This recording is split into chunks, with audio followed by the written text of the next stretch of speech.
नमस्कार दोस्तों, स्वागत है आपका उत्तराखंड एग्जाम क्रैकर में। दोस्तों, कल उत्तराखंड लोक सेवा आयोग के द्वारा उत्तराखंड लोअर पीसीएस का एग्ज़ाम करवाया गया था। तो पेपर के बारे में बात करेंगे कि पेपर किस टाइप से आया था और बाद में हम पेपर को सॉल्व भी करेंगे। तो देखिए दोस्तों, उत्तराखंड लोक सेवा आयोग का पेपर आयोग ने काफ़ी अच्छा बनाया था और पेपर इतना भी ज़्यादा टफ नहीं था कि जैसे बच्चे सोच रहे थे कि यूके पीएससी से करवा रहा है, ठीक है, और लोअर पीसीएस के आगे पीसीएस लगाया तो ये पीसीएस लेवल का पेपर आएगा। मैंने आपको पहले भी बताया था कि आप अगर लूसेंट पढ़ो और प्रीवियस पेपर पढ़ो, आपका काम बन जाएगा। और उत्तराखंड अगर आपने ठीक ठाक पढ़ा है तो उसको स्किप कर दो, इतना ज़्यादा उसमें फोकस करने की ज़रूरत नहीं है।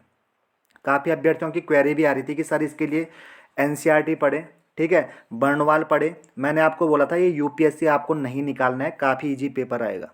अभी मैंने पिछले हफ्ते, एक हफ्ते पहले भी इसका एक प्लान वीडियो बनाया था और मैंने आपको बताया था कि अगर आप यूके ट्रिपल एससी की तैयारी करके यूके पीएससी दे रहे हो तो आपको क्या करना है, उत्तराखंड इसके लिए नहीं पढ़ना। और उत्तराखंड आपने देखा होगा बहुत ज़्यादा आसान पूछा गया है, ठीक है।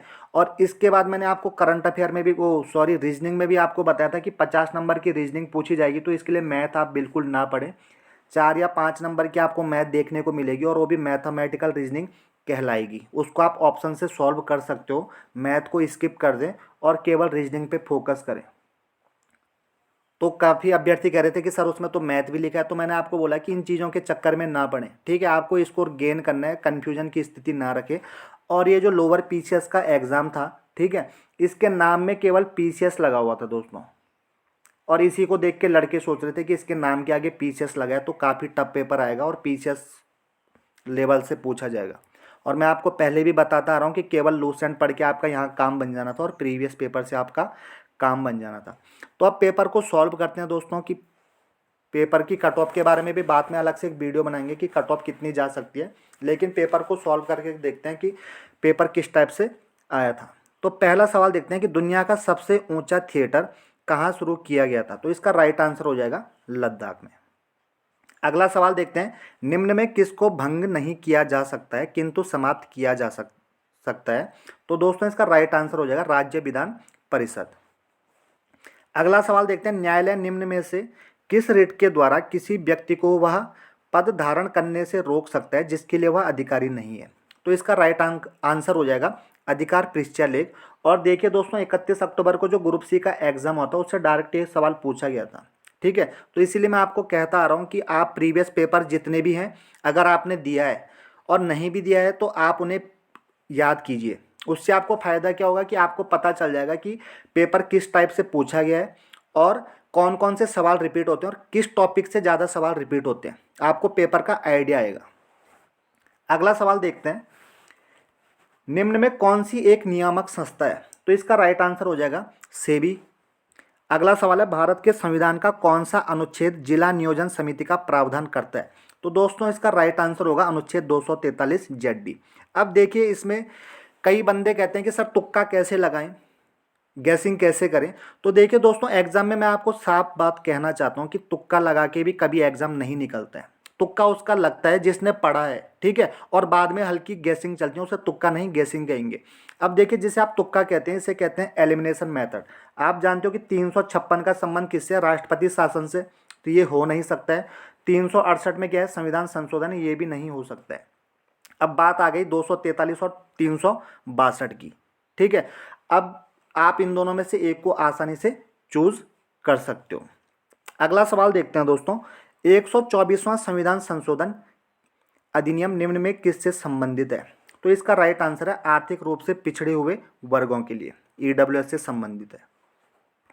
नेक्स्ट देखते हैं, किस संविधान संशोधन द्वारा 12वीं अनुसूची को भारतीय संविधान में सम्मिलित किया गया। तो इसका राइट आंसर हो जाएगा 74वां संविधान संशोधन। भारत का नियंत्रक एवं महालेखा परीक्षक अपना वार्षिक प्रतिवेदन किसे प्रस्तुत करता है। तो इसका राइट आंसर हो जाएगा भारत के राष्ट्रपति को। अगला देखते हैं दोस्तों, जीएसटी परिषद का अध्यक्ष कौन होता है। तो ये होते हैं केंद्रीय वित्त मंत्री। नीति आयोग के सतत विकास लक्ष्य सूचकांक 2021 में किस भारतीय राज्य को सर्वोच्च स्थान मिला है।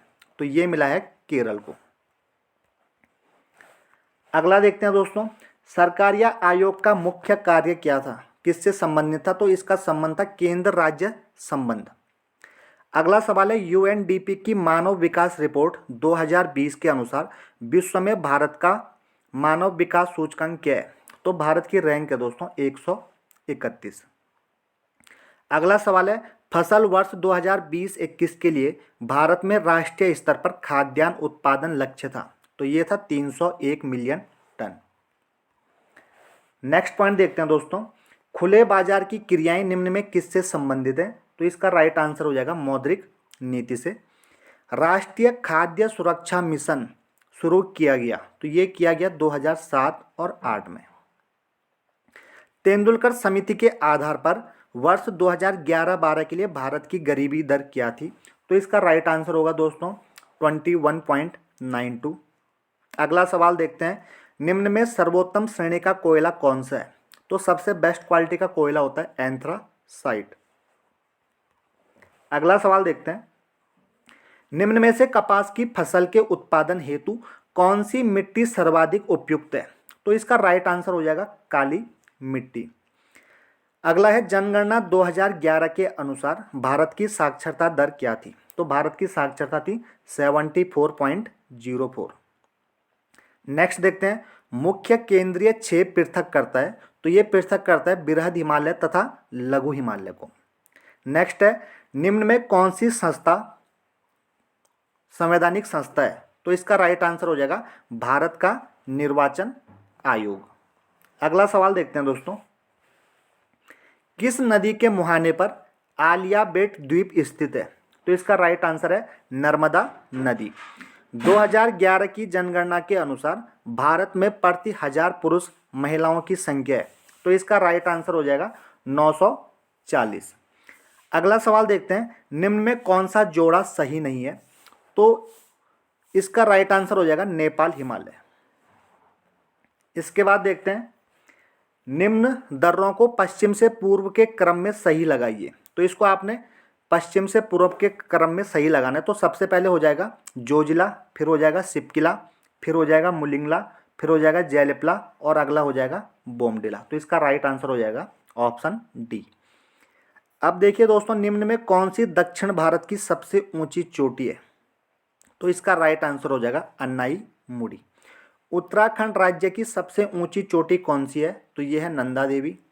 उत्तराखंड राज्य में निम्न में किस जिले का भौगोलिक क्षेत्रफल सबसे अधिक है? तो इसका राइट आंसर हो जाएगा उत्तरकाशी का।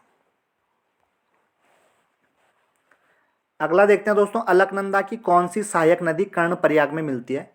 तो कर्णप्रयाग में मिलती है पिंडन नदी। अगला है, हिमालयन फ्रंटियर थ्रस्ट स्थित है, तो ये स्थित है गंगा मैदान एवं शिवालिक के मध्य में। 2011 की जनगणना के अनुसार निम्नलिखित जिलों को जनसंख्या के आधार पर आरोही क्रम में लिखिए। तो इसका राइट आंसर हो जाएगा दोस्तों रुद्रप्रयाग, चंपावत, बागेश्वर और उत्तरकाशी।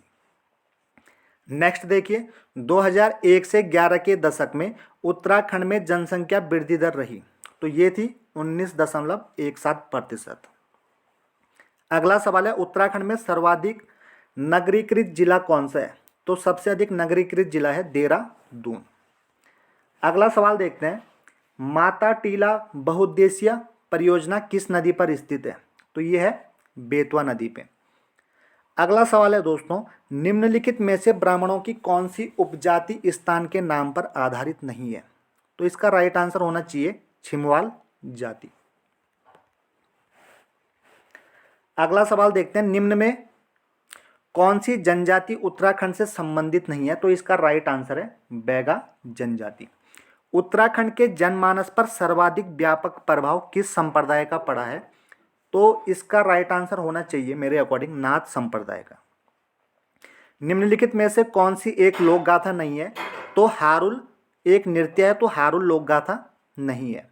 अगला सवाल है, किस जनपद में हिल जात्रा लोक नाट्य का आयोजन किया जाता है? तो ये किया जाता है पिथौरागढ़ में। अगला सवाल देखते हैं दोस्तों, उत्तराखंड में निम्न स्थानों में से कहाँ दुर्योधन और कर्ण की पूजा की जाती है? तो इसका राइट आंसर हो जाएगा नेतवाड़ उत्तरकाशी में। निम्न में किस जाति की गणना हिमालय की प्राग ऐतिहासिक जातियों में नहीं की जाती है? तो इसका राइट आंसर मेरे अकॉर्डिंग होना चाहिए शक। अगला है तालेश्वर ताम्र पात्रों में किस राजवंश और राजधानी का पता चलता है?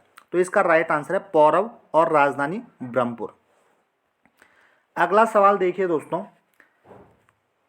आपको सूची ए का बी से मिलान करना है। तो आईएमए आपका देहरादून में है, फूलों की घाटी चमोली, बीएचईएल हरिद्वार और पिंडारी ग्लेशियर हो जाएगा आपका बागेश्वर में। तो इस टाइप से इसका मिलान राइट हो जाएगा।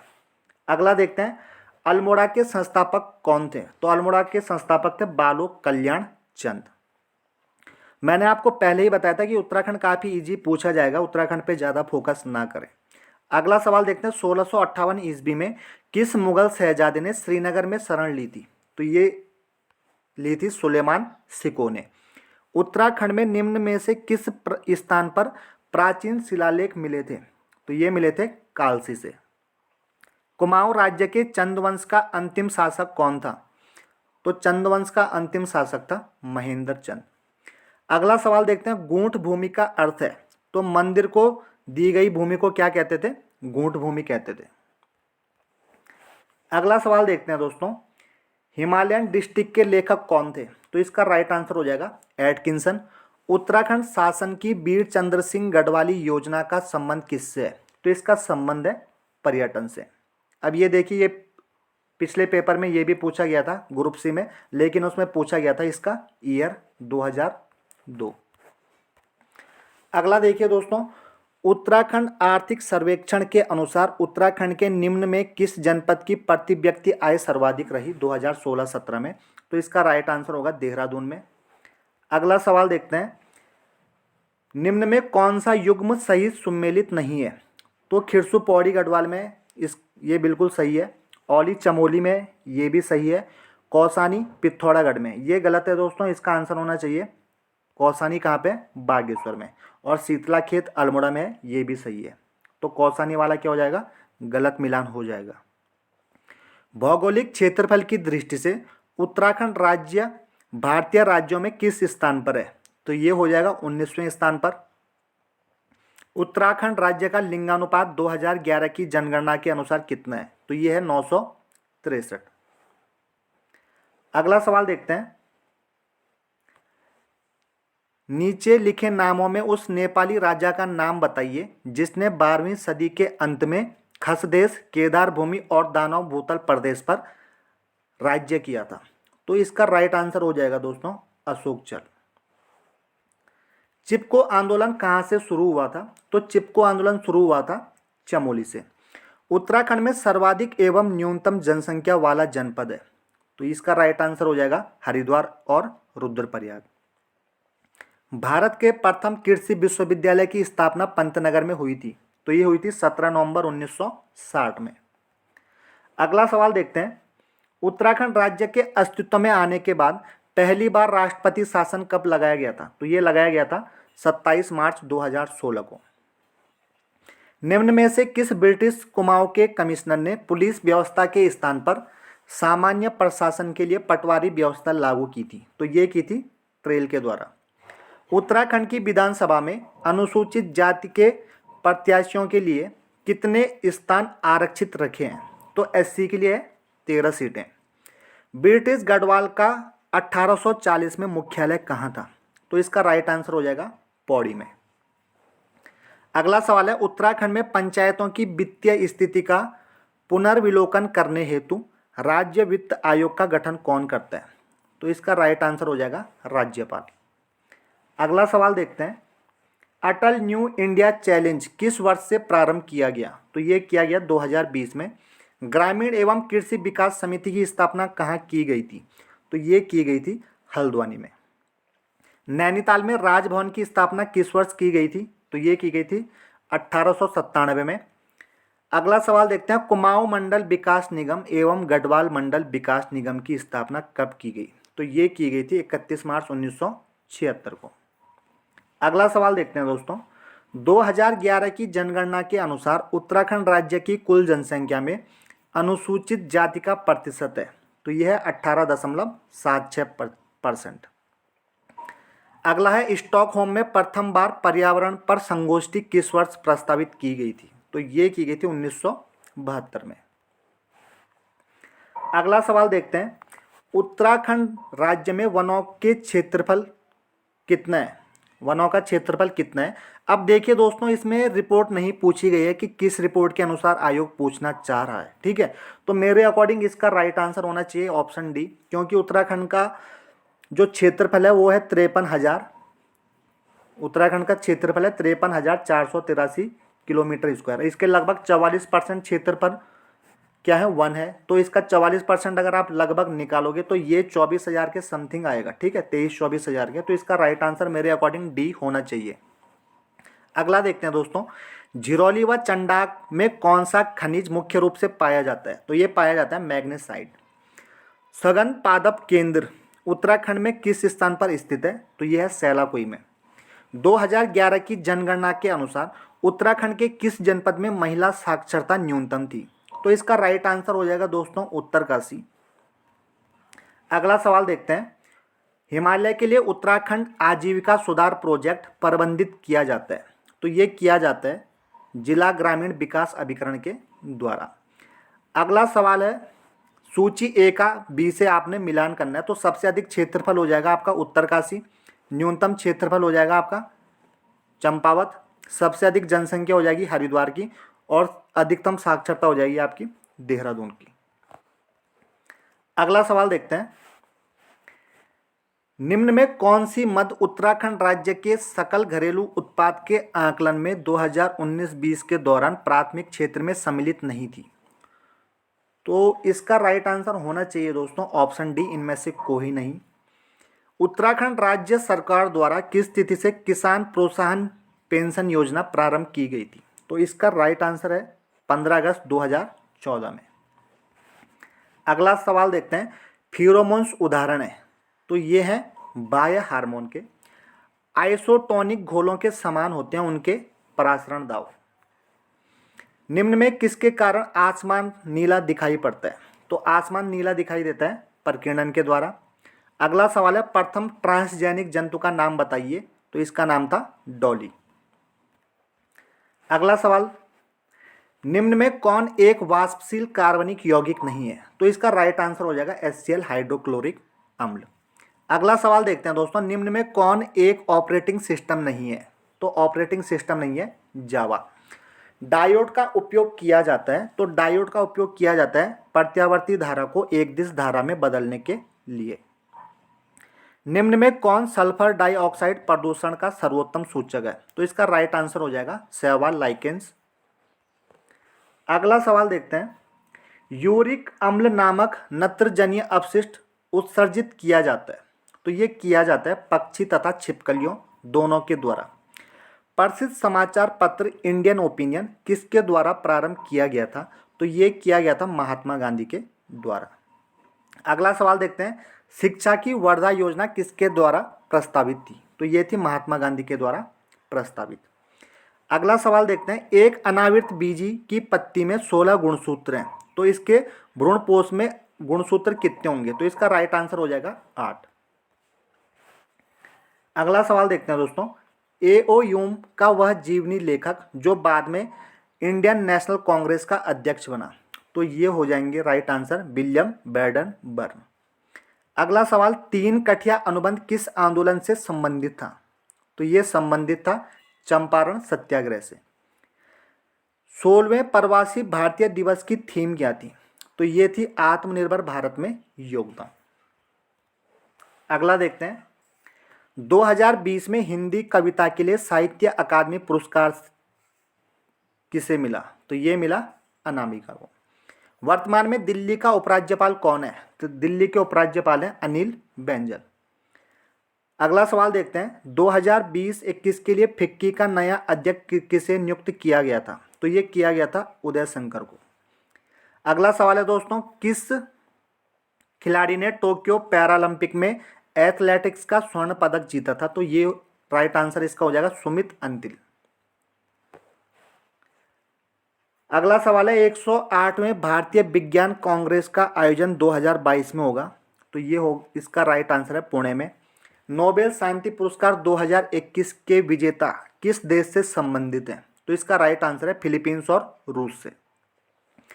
अगला सवाल है, अंतर्राष्ट्रीय बालिका दिवस मनाने के लिए आयोजित एक दिन के लिए उच्च आयुक्त प्रतियोगिता की 5वीं विजेता कौन है? तो इसका राइट आंसर हो जाएगा अदिति माहेश्वरी। और अगला और लास्ट सवाल है जीएस का, भारत में विद्युत तार का जनक किसे माना गया है? तो इसका राइट आंसर हो जाएगा लॉर्ड डलहौजी। तो दोस्तों अगर आपको इसमें किसी सवाल में डाउट लगता है कि इसका आंसर ये होना चाहिए तो आप ज़रूर कमेंट कर सकते हो। अगर आपको वीडियो सही लगे तो लाइक और शेयर ज़रूर कीजिए।